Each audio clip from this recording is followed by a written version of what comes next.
नमस्कार. आज गुरुवार दिनांक 20 ऑगस्ट. जाणून घेऊया आजच्या मुख्य 5 बातम्या. आपण ऐकत आहात मराठी अपडेट समूहाचे दररोज सकाळी 7:30 वाजता प्रसारित होणारे Marathi update morning news podcast. सीजेपीचे अभिजित दिपके हे आंबेडकरवादी आहेत. त्यांनी कॉकरोच जनता पार्टी बरखास्त करत आरपीआयमध्ये यावे. पक्षाला स्ट्रॉंग करण्यासाठी त्यांचा हातभारच लागेल, असे प्रतिपादन केंद्रीय सामाजिक न्याय राज्यमंत्री रामदास आठवले यांनी केले. काल बुधवार रोजी ते नांदेड दौऱ्यावर आले असताना शासकीय विश्रामगृह येथील पत्रकार परिषदेत ते बोलत होते.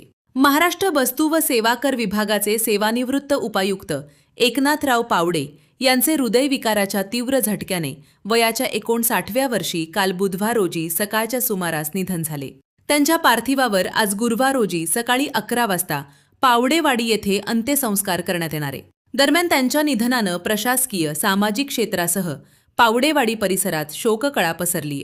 मल्लिकार्जुन खरगे हे काँग्रेसचे राष्ट्रीय अध्यक्ष असले तरी ते दलित आहेत, म्हणून त्यांच्या सभेनंतर त्या जागी गोमूत्र शिंपडले असेल तर ते अयोग्य असून संबंधितांवर कारवाई झालीच पाहिजे, असे मत केंद्रीय राज्यमंत्री रामदास आठवले यांनी नांदेड येथील पत्रकार परिषदेतील एका प्रश्नावर व्यक्त केले.